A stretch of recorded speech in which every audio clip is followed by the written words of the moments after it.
بھائیو، واقعہ افک جو ہے یہ سیدہ عائشہ پر جھوٹا الزام تھا اور بہتان تھا۔ اللہ تعالیٰ نے قیامت تک کے لیے سورۃ النور کی آیت نمبر 11 سے لے کر 26 تک 16 آیات نازل فرما کر اما عائشہ رضی اللہ تعالی عنہا کی برات کا اعلان کر دیا۔ لہذا اب ان پر بے حیائی کے اعتبار سے جو شخص بھی تہمت لگائے گا تو وہ پکا منافق بلکہ کافر اور دائرہ اسلام سے خارج ہے، کیونکہ قرآن حکیم سیدہ عائشہ رضی اللہ تعالیٰ عنہا کی حیا کے حوالے سے ان کو سپورٹ کر رہا ہے قیامت تک کے لیے۔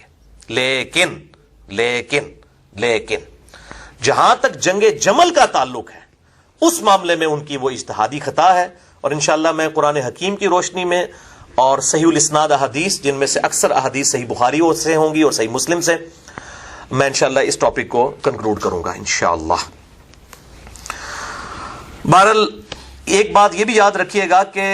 ہمارے محبوب صلی اللہ علیہ وسلم کے علاوہ بھی جتنے پیغمبر گزرے ہیں ان کی جو بیویاں تھیں، بعض بیویوں میں خرابیاں موجود تھیں، کافرہ بھی تھیں۔ سیدنا لوط علیہ السلام، سیدنا نوح علیہ السلام کی بیویوں کا ذکر سورہ التحریم کے آخری رکوع میں آتا ہے کہ وہ دونوں کافرہ تھیں، اور اللہ تعالیٰ فرماتا ہے کہ ان کے جو خامن تھے وہ بہترین لوگ تھے، لیکن وہ اللہ کے عذاب سے ان کو بچا نہیں سکے۔ لیکن جہاں تک بے حیائی کا معاملہ ہے تو کبھی کسی نبی کی بیوی بے حیائی والے معاملے میں کبھی بھی گرفتار نہیں ہوئی۔ اس سے اللہ تعالیٰ نے انبیاء اکرام علیہ السلام کی بیویوں کو ان کی عزت اور عفت کو محفوظ رکھا ہے، الحمدللہ۔ بہرحال سیدہ عائشہ اور سیدہ حفصہ رضی اللہ تعالی عنہما وعلیہم السلام پر جو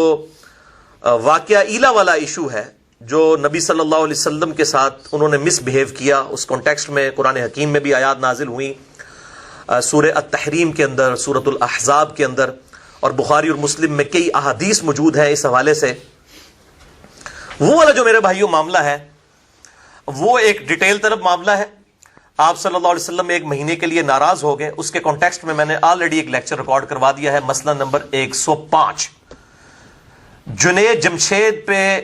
گستاخی کے الزام کا تحقیقی جائزہ۔ اس میں نے اس ایشو کو ریزالو کر دیا ہے، آج میں اس کو ڈسکس نہیں کروں گا۔ اسی طریقے سے جو سیدہ عائشہ رضی اللہ تعالی عنہا پر جو الزامات ہیں بعض غالی قسم کے اہل تشیع اور رافضیوں کی طرف سے ان کی حیا کے حوالے سے، کہ جو انہوں نے آپ صلی اللہ علیہ وآلہ وسلم کی نسبت سے بالکل جو ایک میاں بیوی کے ریلیشن شپ والی احادیث کو روایت کیا، اور منکرین حدیث جو ہیں وہ اس معاملے میں امام بخاری اور امام مسلم کو مجرم سمجھتے ہیں، وہ کہتے ہیں کہ انہوں نے جھوٹی حدیثیں گھڑی ہیں، نعوذ باللہ۔ اور دوسری طرف روافض جو ہیں وہ سیدہ عائشہ کی طرف چل پڑتے ہیں، دونوں ہی جھوٹے ہیں۔ سیدہ عائشہ چونکہ آپ صلی اللہ علیہ وسلم کی بیوی تھیں اور ظاہر ہے کہ آپ صلی اللہ علیہ وسلم کے اہل بیت میں بھی داخل ہیں، تو آپ صلی اللہ علیہ وسلم کی جو آئلی زندگی ہے، جو میاں بیوی کا ریلیشن شپ ہے، اسی طریقے سے غسل اور وضو اور باقی حیض و نفاس کے جو معاملات ہیں اور جنابت کے ایشو ہیں، یہ تمام ساری احادیث جو ہیں وہ ظاہر ہے کہ آپ کی بیوی سے ہی آگے ٹرانسفر ہونی تھی، اور اسی میں حکمت ہے کہ بڑی کم عمر میں سیدہ عائشہ کا نکاح ہوا نبی صلی اللہ علیہ وسلم کے ساتھ، تاکہ ایک کلین سلیٹ میموری والی عورت آپ صلی اللہ علیہ وسلم کے عقد میں آئے اور آپ صلی اللہ علیہ وسلم اس کی تربیت کریں، کیونکہ اس نے آپ صلی اللہ علیہ وآلہ وسلم کے بعد 47 سال تک زندہ رہنا تھا، 58 ہجری میں فوت ہوئی ہیں، تو اور کئی صحابہ کی استاد ہیں، ان تک دین پہنچانا تھا، اس لیے سیدہ عائشہ رضی اللہ تعالی عنہا کی جو تربیت ہے وہ بھی ایک قسم کی آپ صلی اللہ علیہ وسلم کے گھر میں ہوئی ہے،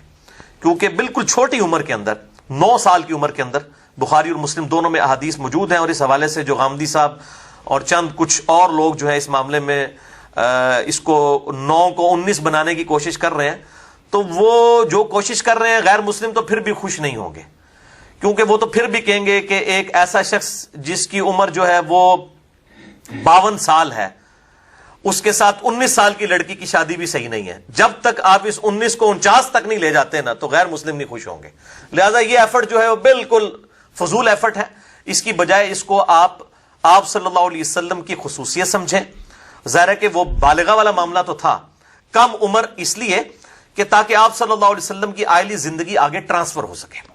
اور یہ واحد بیوی ہیں جو کنواری ہیں، باقی تو سب آپ صلی اللہ علیہ وسلم کی بیویاں جو ہیں وہ یا تو بیوہ ہیں یا طلاق یافتہ ہیں.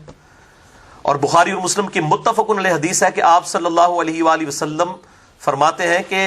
عائشہ کی جو تصویر ہے مجھے لا کے جبریل نے دکھائی تھی اور کہا کہ یہ عورت ہے جو آپ کی بیوی بننے والی ہے. تو یہ ایک بڑا خاص جو ہے وہ اللہ تعالیٰ کی طرف سے پلاننگ تھی سیدہ عائشہ کا آپ صلی اللہ علیہ وسلم کے عقد میں آنا. لہذا اس حوالے سے جو اعتراضات منکرین احادیث کی طرف سے کی جاتے ہیں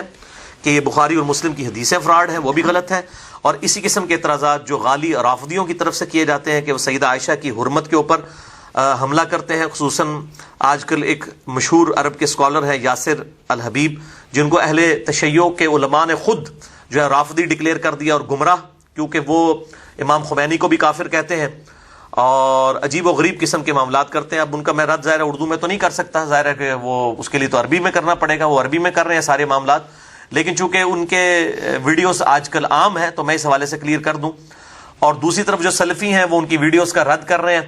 اور وہ رد کرنا بھی عجیب طریقے سے رد کرنا ہے کہ بھائی شیعہ کے کھاتے میں تو تب ان کو آپ ڈالیں کہ جب شیعہ اس کو آن کرتے ہوں. شیعہ تو اس کو خود جو ہے وہ نکال چکے ہیں، اور اہل تشیع کے بڑے بڑے علماء، ایران کے بڑے بڑے مفتی، انہوں نے اس خبیث کو جو ہے وہ بتایا ہے کہ وہ اہل تشیع سے خارج ہیں، اور جو کچھ وہ کر رہے ہیں وہ یہ سمجھتے ہیں کہ اہل تشیع کی بدنامی ہے. تو لہٰذا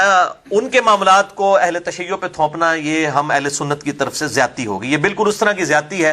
کہ اگر اہل تشیع جو ہیں قادیانیوں کے معاملات کو سنیوں پہ تھوپنا شروع کر دیں، کیونکہ قادیانی فرقہ جو ہے وہ اہل تشیع سے نہیں نکلا بلکہ سنیوں سے نکلا ہے. غلام احمد قادیانی کے جتنے استاد ہیں یا تو دیوبند ہیں یا اہل حدیث ہیں، اور شروع میں تو دیوبند اس پہ کفر کا فتویٰ نہیں لگا رہے تھے. جب احمد بریلوی صاحب نے حسام الارمین لکھی تو پھر ان کی آنکھیں کھلی، تو پھر انہوں نے بھی کفر کا فتویٰ لگایا. تو یہ میں ضمناً 7 چیزیں بتا دیتا ہوں.